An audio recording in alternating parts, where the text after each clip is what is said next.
Hello साथियों, कैसे हैं आप सभी। मैं पवन दांगी आप सभी का स्वागत करता हूं।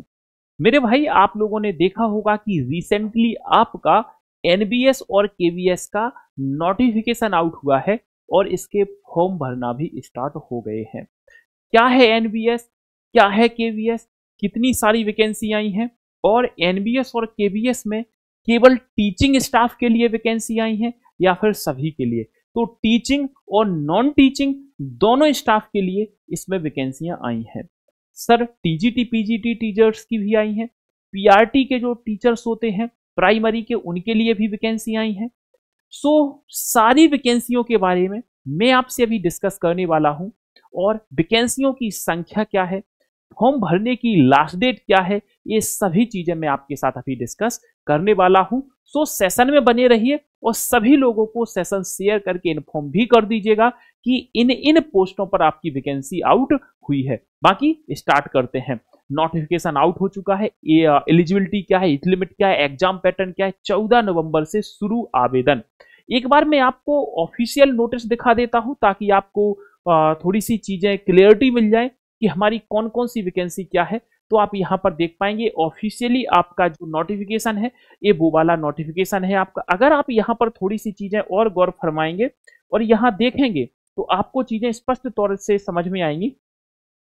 केंद्रीय विद्यालय संगठन केवीएस, नवोदय विद्यालय समिति एनवीएस। पहले तो इनका फुल फॉर्म जान लीजिएगा कि ये केंद्रीय विद्यालय संगठन और मेरे भाई नवोदय विद्यालय समिति, इन दो जगह ये आपकी वैकेंसी निकाली गई है।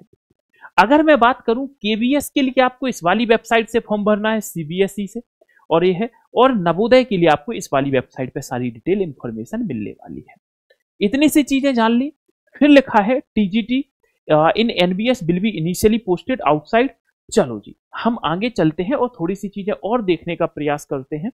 अगर मैं यहां पर बात करता हूं नॉन टीचिंग स्टाफ, आप यहां पर सीधा देख पाएंगे detail of post wise and category wise, breakup of number and tentative vacancy. ये हमारी नॉन टीचिंग स्टाफ की है। Assistant commissioner, assistant commissioner academic, principal, vice principal, देखो ये सारी वैकेंसियां हैं। वैकेंसियों की संख्या दी गई है। वाइस प्रिंसिपल, अब पोस्ट ग्रेजुएट टीचर, अब देखो यहां पर सारी दी गई है।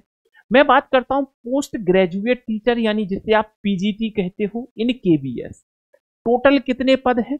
टोटल आपके 1465 पद हैं। कितने हैं? 1465 पद। ये है पीजीटी है आपके, post graduate teacher PGT in KVS.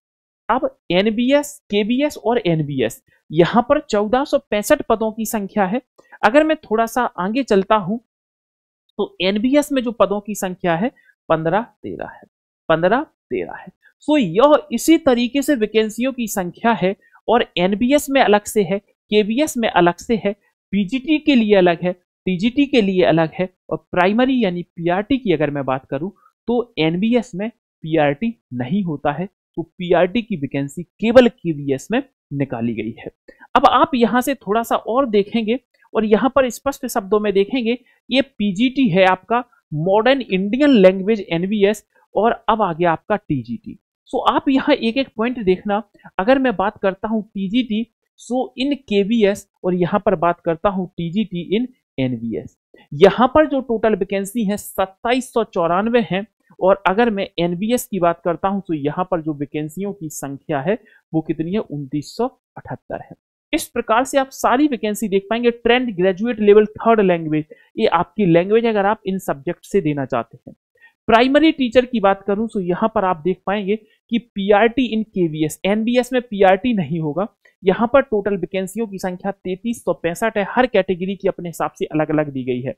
Non teaching post in KVS, non teaching post and KVS, administrative officer, finance officer, assistant engineer, assistant section officer, junior translator, senior secretariat assistant, junior secretariat assistant, steno और steno grade 1st और 2nd। अब आप देख पाएंगे कि यहां पर वैकेंसियों की संख्या कितनी है। मैं आपको ओवरऑल लेकर के चलता हूं एक शॉर्ट नोटिस पे, जहां पर मैं आपको इंपोर्टेंट सारे फैक्ट बता दूंगा, वैकेंसियों की संख्या क्या है और बाकी चीजें क्या है। स्टार्ट करते हैं। मैं बात कर रहा हूं मेरे दोस्त किस चीज की, ध्यान से देखना, केवीएस एंड एनबीएस भर्ती 2025 की, और भर्ती की मुख्य बातें थोड़ी सी जान लेते हैं। 14 नवंबर से आपके फॉर्म शुरू हो जाएंगे, 14 नवंबर से फॉर्म शुरू हो जाएंगे और ये फॉर्म 4 दिसंबर तक भरे जाएंगे। तो फॉर्म शुरू 14 से, लास्ट डेट 4 दिसंबर, और शुल्क जमा करने की जो लास्ट डेट है 4 दिसंबर है, और अभी परीक्षा तिथि जो है आपकी एग्जाम डेट अनाउंस नहीं हुई है। अगर मैं बात करता हूं 14,900 से ज्यादा आपकी जो रिक्तियां हैं, टोटल रिक्तियां हैं, ये किसमें, केबीएस और एनबीएस में मिलाकर हैं। बम्पर भर्ती है, किसके लिए क्या चाहिए, केबीएस में 9,126 पद, एनबीएस में 5,841 पदों पर वैकेंसी का नोटिफिकेशन आउट हुआ है। अब मैं बात करता हूं पीजीटी के टीचर्स की, पोस्ट ग्रेजुएट टीचर को, इनको क्या चाहिए। सो ये सब्जेक्ट दिए गए हैं, किसमें कितने पद है, टोटल 1465 पदों की बात हो रही है। पीजीटी एनबीएस में बात हो रही है, ये गलत लिखे अपन पद, थोड़ा सा इनको करेक्ट कर लेना। अगर मैं बात करता हूं पीजीटी की हमने पदों की बात कर ली, एनबीएस केवीएस। पीजीटी में हमें क्या चाहिए, हमें मास्टर डिग्री चाहिए, मिनिमम 50% मार्क्स। तो पीजीटी के टीचर के लिए हमें क्या चाहिए, सबसे पहले मास्टर डिग्री चाहिए। दूसरी चीज हमें क्या चाहिए, पहली तो ये हो गई, दूसरी आपको बीएड चाहिए, दूसरी आपको क्या होगी, आपके पास बीएड होनी चाहिए। तीसरी चीज सीटेट पेपर अनिवार्य नहीं है। ये दो चीजें आपकी अनिवार्य हैं, ये दो चीजें आपकी होनी चाहिए। वेतन कितना होता है पीजीटी का, सो वेतन की बात करता हूं तो 47,600 से लेकर 1,51,100 तक होता है। और अगर मैं अब बात करता हूं टीजीटी की, तो टीजीटी को लेकर के थोड़ा सा हम देखते हैं कि टीजीटी में और क्या क्या चीजें हो सकती हैं। 2794 केवीएस में पद हैं, और अगर मैं एनबीएस की बात करता हूं तो 2978 पदों की बात की गई है। यहां पर थर्ड लैंग्वेज के लिए भी निकाली गई है अलग से, किस लैंग्वेज में आप बनना चाहते हैं। टीजीटी के लिए जो योग्यता होनी चाहिए वो आपकी क्या होनी चाहिए, बैचलर डिग्री होनी चाहिए, यानी कि आपके पास ग्रेजुएशन होनी चाहिए कंसर्न सब्जेक्ट के साथ, ग्रेजुएशन होनी चाहिए, आपके पास बीएड होना चाहिए। क्या होना चाहिए मेरे भाई, बीएड होना चाहिए, और यहां पर सीटेट पेपर 2 होना चाहिए, सीटेट पेपर 2 क्वालिफाई होना चाहिए, सीटेट पेपर 2 क्वालिफाई होना चाहिए, कुछ टीजीटी पोस्ट को छोड़ करके। तो ये तीनों क्वालिफिकेशन यहां पर चाहिए। पीजीटी में मास्टर डिग्री और बीएड जो हमारे मार्क्स दिए गए हैं, और टीजीटी में ग्रेजुएशन, बीएड और सीटेट पेपर सेकंड। अगला चलते हैं, इनकी वेतन 44,900 से लेकर 1,42,400 के बीच। इसके बाद बात करते हैं पीआरटी। पीआरटी मैंने आपको पहले ही बता दिया है, केवीएस में होता है, एनबीएस में पीआरटी के पद नहीं होते हैं।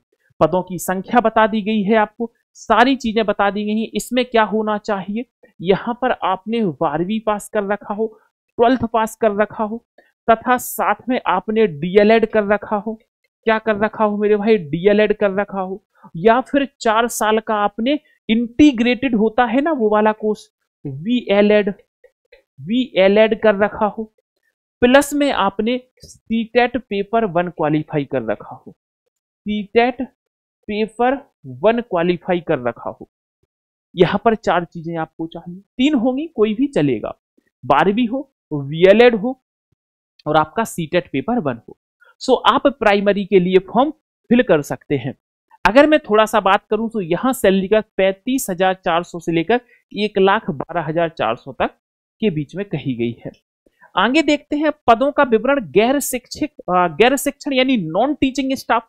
अभी तो हमें टीचिंग स्टाफ की बात कर रहे थे, नॉन टीचिंग स्टाफ केवीएस की बात कर रहे हैं। आप यहां पर देख पाएंगे कि किसके कितने पद हैं। Assistant section officer, ASO, stenographer, secretariat, सारे पदों की बात यहां पर करी गई है। वो टीचिंग स्टाफ के थे, ये नॉन टीचिंग स्टाफ के हैं। यहां पर इन सभी पदों की बात करी गई है। यहां पर केबीएस में 1155 पद, एनबीएस में मेरे भाई 787 पदों की बात हो रही है। यहां पर किन किन पदों की वैकेंसी है, लैब अटेंडेंट की मैं बात करता हूं, multitasking staff MTS. Non teaching staff में अगर मैं बात करता हूं जीएसए में आपके पास 12वीं पास होनी चाहिए। टाइपिंग स्पीड 35 WPM वर्ड पर मिनट इंग्लिश, या 30 वर्ड पर मिनट हिंदी में होनी चाहिए। लैब अटेंडेंट के लिए 12वीं पास, 10वीं पास, या 12वीं पास साइंस स्ट्रीम से, या 10वीं पास हो और डिप्लोमा हो। 10वीं पास प्लस साइंस स्ट्रीम का डिप्लोमा हो या 12वीं आपने साइंस से कर रखी हो। एमटीएस के लिए 10वीं पास, सबके लिए बताया गया है। चयन प्रक्रिया में क्या होगा, टीयर 1 होगा आपका, टीयर 2 होगा और यहाँ पर फिर इंटरव्यू होगा आपका, और फिर वो तो होता ही है। अगर मैं बात करूं टीयर 1 के सिलेबस की, तो यहाँ पर आप टीयर 1 का सिलेबस देख सकते हो। Reasoning, numeric ability, computer, GK, ये 80 क्वेश्चन, 20 क्वेश्चन ईच सब्जेक्ट से। यहाँ पर लैंग्वेज इंग्लिश, लैंग्वेज हिंदी, या फिर आपकी जो थी जो भी आप लेना चाहें। इसके बाद किस से कितने प्रश्न आने हैं, और एक प्रश्न 3 नंबर का है, सो 100 प्रश्न 300 नंबर के हो जाएंगे। प्रश्न को करने के लिए आपको 2 घंटे का समय दिया जाएगा। इन 2 घंटों में आपको अपने पेपर को अटेम्प्ट करना है। ये आपकी माइनस मार्किंग है। माइनस मार्किंग के बाद मैं चलता हूं पेपर 2 के टीयर 2 के मेंस एग्जाम के पैटर्न पर। ये आपका टीयर 2 का मेंस एग्जाम का पैटर्न है, इसको आप एक बार देख लीजिएगा। ये सारी चीजें यहाँ पर टीयर 2 में आपकी 1/4 की नेगेटिव मार्किंग होनी है। ये सारी चीजें आपको बता दी गई हैं।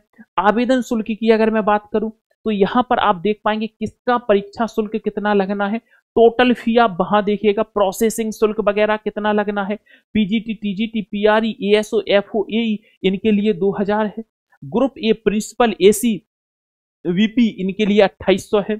SC, ST, PWD, ex serviceman इनके लिए 500 है। अगर मैं बात करूं आयु में छूट, तो एससी एसटी के लिए 5 वर्ष की छूट दी जाती है। ओबीसी को 3 वर्ष की छूट दी जाती है। वुमेन ऑल कैटेगरी को 10 वर्ष। केवल पीजीटी, टीजीटी, पीआरटी लाइब्रेरियन पदों के लिए है। एनबीएस, केबीएस के जो पहले से कर्मचारी हैं 5 वर्ष की छूट दी जाएगी। पीडब्ल्यूबीडी जनरल को 10 वर्ष की। तो ये सारी चीजें हैं जो आपको दी जाएगी। और आप फॉर्म भरने के लिए मैंने आपसे पहले कहा है, ये जो नोटिफिकेशन आया है ये सीबीएसई की तरफ से आया है। मगर आप जब फॉर्म भरेंगे केबीएस का इस वाली वेबसाइट से, और एनबीएस का मेरे भाई इस वाली वेबसाइट, तो ये सारी चीजें आप देख लीजिएगा। अगर कोई आपका प्रश्न है, कोई भी आपका डाउट बचता है, तो आप मेरे भाई वीडियो के नीचे कमेंट सेशन में या फिर मुझे पर्सनली मैसेज कर सकते हैं, तो आपके सारे डाउट क्लियर हो जाएंगे। अगर आप प्रिपरेशन कर रहे हैं तो एक बार वीडियो के कमेंट सेशन में जरूर लिख देना कि सर इसकी क्लासेस शुरू कीजिएगा। बाकी आज के इस इवेंट को यहीं पर विराम देना चाहेंगे। धन्यवाद।